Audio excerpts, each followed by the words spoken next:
Hello दोस्तों, नमस्ते। कैसे हैं आप सब लोग। स्वागत करती हूँ आप सबका आपकी अपनी यूट्यूब चैनल एक चाणक्य विद्यापीठ पे। मैं हूँ आपकी भावना मैम और आज आप लोगों के लिए लेके आई हूँ एक बहुत ही इम्पोर्टेंट इन्फॉर्मेशन।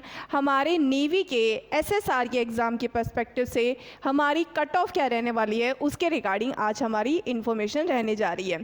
तो सबसे पहले सभी बच्चों का स्वागत करती हूँ हमारे चैनल पर और सभी बच्चों से गुजारिश करती हूँ कि सारे के सारे बच्चे वीडियो को पूरा देखिएगा ताकि आप लोगों को सही सटीक जानकारी और पूरी जानकारी मिल सके। और उसके अलावा वीडियो अच्छी लगी तो वीडियो को लाइक शेयर करके चैनल को सब्सक्राइब जरूर करिएगा। और आप सब लोग अगर हमारे डेली अपडेट से जुड़ना चाहते हैं तो आप लोग हमारे टेलीग्राम चैनल से भी जुड़ सकते हैं।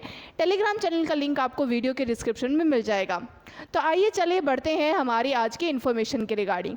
वीडियो को बताने से पहले मैं आप लोगों को एक बात बताना चाहूँगी कि मैं आप सब लोगों से माफ़ी मांगना चाहती हूँ क्योंकि हमारे नेवी के एसएसआर के जो एग्ज़ाम है वो हो चुके हैं 9, 10, 11 को और उसके बाद में एमआर के 12 से लेकर अभी आज 15 तारीख को आज आखिरी एग्ज़ाम है। तो काफ़ी दिन हो गए हैं जिसकी वजह से मैं पूरी कंटिन्यूसली वीडियोज़ नहीं बना पा रही हूँ, एनालिसिस में ठीक से नहीं ले पा रही थी और 2-3 दिन से मैं तो क्लास भी नहीं ली है। तो वो एक्चुअली कारण ये था कि मेरी तबीयत ठीक नहीं चल रही थी तो जिसके कारण मैं आप लोगों की डेली एनालिसिस की क्लास नहीं ले पा रही थी। 2-3 दिन से मैं खुद भी बीमार ही पड़ी थी जिसकी वजह से मैं आप लोगों की क्लास नहीं ले पाई।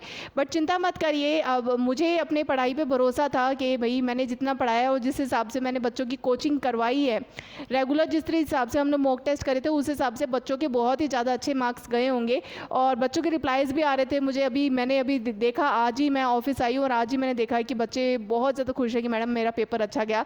सो I am really hope best कि भी जो हमारे आज के जो बच्चे हैं, आज के 15 के एग्ज़ाम वाले बच्चे, उनका भी आज का एग्ज़ाम अच्छा जाए। बाकी आप सब लोगों के लिए मैं आप लोगों के लिए ये इन्फॉर्मेशन लेके आई हूँ कि हमारे नेवी की जो एसएसआर के बच्चे हैं जिनका एग्ज़ाम 9, 10, 11 को हो चुका है, सो उनकी क्या एक्सपेक्टेड कट ऑफ रहने वाली है और उसके अलावा क्या सेक्शनल कट ऑफ रहेगी या नहीं रहेगी। तो सबसे पहले आइए चलिए बात करते हैं कि क्या सेक्शनल कट ऑफ रहेगी। तो सबसे पहली बात, कोई सेक्शनल कट ऑफ नहीं रहने वाली है क्योंकि इस बार जो एग्ज़ाम हुआ है वो काफ़ी हद तक मिक्सड एग्ज़ाम हुआ है। मतलब इंग्लिश और साइंस, आपके जीके सब कुछ मिक्सड हो गए थे। तो आप लोगों के एग्ज़ाम की जो हालत थी वो एक सेक्शन वाइज नहीं थी, वो बहुत ही ज़्यादा मिक्सड अप थी। तो इस बार सेक्शनल कट ऑफ होने की कोई चांसेस नहीं है, आप लोगों की कोई सेक्शनल कट ऑफ नहीं रहने वाली है। आपने जिस हिसाब से जितना अटेम्प्ट किया है, जितना रहा है, वो सब कुछ बेस्ट रहा है। उसके अलावा बात करते हैं कि हमारी कट ऑफ क्या रहेगी। तो हमारी कट ऑफ के बारे में अगर मैं पूरी एग्ज़ाम के एनालिसिस के हिसाब से बात करूँ, जिस हिसाब से हमारे स्टूडेंट्स ने रिस्पॉन्स दिया है, सो उस हिसाब से अगर हम बात करें तो हमारा एग्ज़ाम कैसा रहा है। 9 जुलाई को ये फर्स्ट शिफ्ट का है, ये सेकंड शिफ्ट का है, ठीक है। सो फर्स्ट शिफ्ट का हमारा कैसा रहा है जी, फर्स्ट और ये सेकंड शिफ्ट, ठीक है। सो फर्स्ट शिफ्ट का मॉडरेट टू इजी रहा है, सॉरी इजी टू मीडियम रहा है और दूसरी शिफ्ट के अंदर भी इजी टू मीडियम ही रहा है।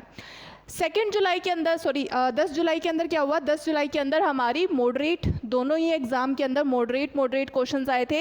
हाँ, ये दिक्कत हो गई थी कि कई सारे बच्चे बोल रहे थे कि मैडम साइंस बहुत ज़्यादा डिफ़िकल्ट आई थी क्योंकि साइंस में जो आपके क्वेश्चंस आए थे वो आए थे इस टाइप के, साइंस के अंदर मतलब आपके जेईई के टाइप के क्वेश्चंस आ गए थे जिसकी वजह से साइंस करना बहुत ज़्यादा मुश्किल हो गया था। लेकिन ऑल ओवर जो पेपर है वो बैलेंस कर दिया गया था, तो जिसकी वजह से हमारा जो 10 जुलाई का जो हम पेपर बोल सकते हैं वो मॉडरेट और मॉडरेट लेवल का दोनों शिफ्ट का। और उसके अलावा बात की जाए 11 जुलाई की, तो 11 जुलाई के अंदर भी हमारे मॉडरेट लेवल के ही हमारे क्वेश्चंस आए थे और एग्ज़ाम भी हमारा मॉडरेट लेवल का गया था।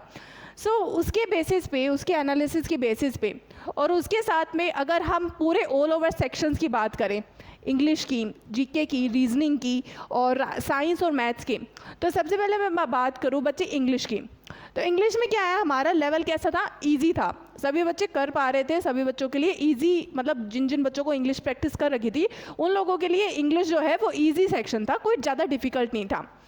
जीके और रीजनिंग में अच्छी बात क्या हुई कि हमेशा से रीजनिंग में क्या होता है कि हमारे 10-15 ऐसे 10-12 क्वेश्चंस पहले आते थे, बट अब धीरे धीरे करके क्या हो रहा है, ट्रेंड कैसा होता जा रहा है, रीजनिंग के क्वेश्चंस कम होते जा रहे हैं।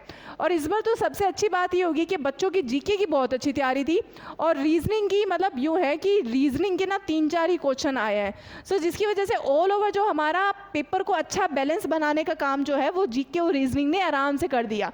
रीजनिंग के करीबन 20 से 21 क्वेश्चन आए हैं हर जगह, हर एक शिफ्ट के अंदर, और हमारे जीके के 20 से 21 और रीजनिंग के 3 से 4 क्वेश्चंस आए हैं जो कि हमारे एग्ज़ाम के क्वेश्चंस को क्या बना रहा है, एग्ज़ाम पेपर को इजी बना रहा है। तो ये पोर्शन था एक ईजी पोर्शन, ठीक है।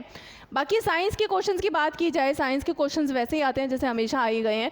हाँ, हालांकि इस बार जो थोड़ा सा वो हल्का सा 10 जुलाई का जो पेपर था उसके अंदर थोड़ी सी डिफिकल्टी हुई थी, लेकिन ऑल ओवर जो साइंस के क्वेश्चन थे वो वैसे ही आए थे जैसे नॉर्मली आते हैं, ठीक है। तो ऑल ओवर एवरेज क्वेश्चन आए थे हमारे साइंस के। बाकी बात की जाए मैथ्स बच्चे बहुत ज़्यादा टफ था, बच्चे खुद भी बता रहे थे कि मैडम टफ आया है मैथ्स, और उसके अलावा लेंथी भी बहुत ज़्यादा है।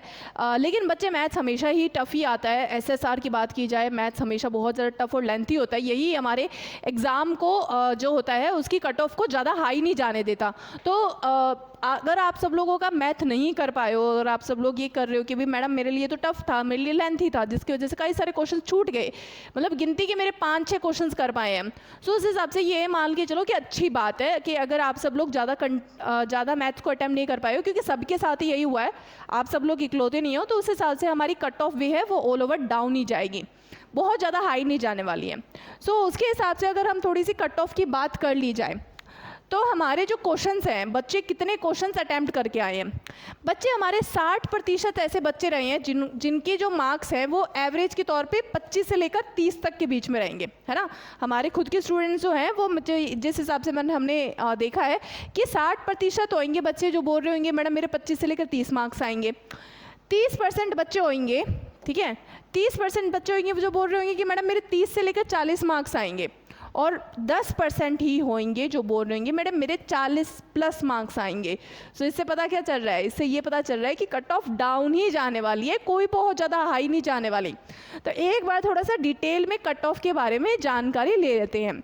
तो सबसे पहले मैं बात करूँ कि किन किन राज्यों की 30 से लेकर 35 तक, मतलब ये मान लो 32 से लेकर 35 या फिर 30 से लेकर 35 आप मान के चलो, 30 to 35 रहने वाली है किन किन राज्यों की।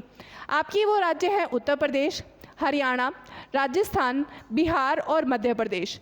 इन राज्यों की आप मान के चलो कि 30 से लेकर 35 की तो कट ऑफ रहेगी, ये हाईएस्ट है, ठीक है।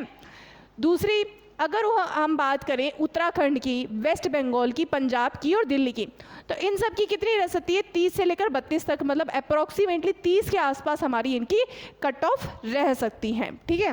देन उसके अलावा हम बात करते हैं गोवा की, आंध्र प्रदेश की, महाराष्ट्र की, इन राज्यों की जिनकी यूजुअली कट ऑफ थोड़ी सी डाउन जाते हैं। सो उन राज्यों की क्या कट ऑफ रह सकती है हमारी, गोवा, आंध्र प्रदेश, महाराष्ट्र, हिमाचल प्रदेश और जम्मू कश्मीर की, इन सब की कट ऑफ जो है वो हमारे 25+ रह सकती है, 25+। अब वो कितनी जाएगी, मतलब ऑब्वियसली है कि 30 से कम ही होएगी, ठीक है, और 25 से थोड़ी सी ज़्यादा हो सकती है। सो ये हमारी जो है इसकी कट ऑफ रह सकती है।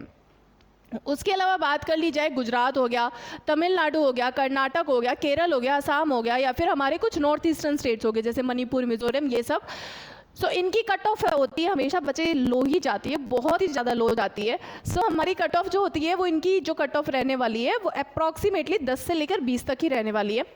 सभी की कट ऑफ जो है वो इस बार की कोई हाई नहीं जाने वाली है। बहुत सारे चैनल्स है जो बोल रहे हैं और मुझे बच्चे भी बोल रहे हैं कि मैडम बहुत ज़्यादा 50+ कट ऑफ जा सकती है क्या। नहीं बच्चे, कोई कट ऑफ नहीं जाती है। अगर ऐसा कुछ कोई चैनल बोल रहा है तो वो गलत है, क्योंकि इतनी हाई कभी कट ऑफ जाती नहीं है। सबसे पहली बात फेज़ 1 की, हाँ हमारे स्टेज 1 की कट ऑफ हाई जाती है क्योंकि उसके अंदर नेगेटिव मार्किंग नहीं रहने वाली है। तो स्टेज 1 कैसे आएगा, कब आएगा, उसका एग्ज़ाम का रिजल्ट कब आएगा, ये सब के बारे में हम अगली वीडियो के अंदर बात करेंगे। हालांकि ये सारी कट ऑफ थी और उम्मीद करते हो आप सब लोगों ने कट ऑफ देख ली होगी अपने अपने राज्य की। अगर ऐसी कोई राज्य है जो छूट गया है तो आप सब लोग कमेंट करके मुझे बता सकते हैं, तो उसका मैं भी रिप्लाई कर दूंगी कि भाई हाँ भी इसकी क्या कट ऑफ अप्रॉक्सीमेटली रहने वाली है, ठीक है। और बाकी चिंता मत करिए, सभी की कट ऑफ डाउन ही जाने वाली है, क्योंकि इस बार जो है हमारा थोड़ा सा एग्जाम हल्का सा यूजुअली जैसा ही था, बट हाँ हल्का सा थोड़ा सा डिफिकल्ट था, जिसकी वजह से कट ऑफ जो है वो डाउन ही जाएगी, ठीक है। और उसके अलावा बात कर ली जाए हमारी कि जो अगर आगे आने वाले, मैडम हमें तो कट ऑफ के बारे में पता चल गया, ठीक है भाई, सेक्शनल कट ऑफ भी नहीं रहेगी, तो आगे हम क्या करें। आगे बच्चे आप सब लोग सबसे पहली बात स्टेज 2 की डेफिनेटली तैयारी करते रहो, और उसके साथ में जो आगे अपकमिंग एग्जाम्स आने वाले हैं जैसे कि SSC GD, ठीक है, 2025 का भी तो एग्ज़ाम आएगा, SSC MTS का भी, या फिर अगर आप BSF की तैयारी कर रहे हो तो डेफिनेटली हम इनके लिए डेडिकेटेडली कोर्सेज आप लोगों के लिए 16 जुलाई से शुरू करने वाले हैं। तो आप सब आप सब लोगों का बहुत ज़्यादा स्वागत है कि अगर आप सब लोग डेडिकेटेडली इस बार, अगर आपका कुछ ऐसा है कि आप लोगों को लगता है कि इस बार आप लोगों की तैयारी अच्छे से नहीं हो पाई और मतलब थोड़ी सी कमी रहेगी तैयारी करने के अंदर, तो आप डेफिनेटली हमारे चैनल के साथ जुड़ सकते हैं, जिसके अंदर हम डेडिकेटेडली कोर्सेज चलाएंगे, जिसके अंदर आप लोगों की डिटेल में इन सभी एग्ज़ाम्स की तैयारी करवाई जाएगी। तो बाकी आप सब लोगों से यही बोलना चाहूँगी, अपनी पढ़ाई करते रहो, पढ़ाई को बिल्कुल भी मिस मत करना। 1-2 दिन का ब्रेक ले लो, लेकिन आप सब लोग पढ़ाई कंटिन्यू करते रहो। तो उम्मीद करते हो आप लोगों को आज की इन्फॉर्मेशन अच्छी लगी होगी। वीडियो अच्छी लगी तो वीडियो लाइक ज़रूर करिएगा, उसके साथ में चैनल को भी जरूर सब्सक्राइब करिएगा। Thank you so much and have a good day.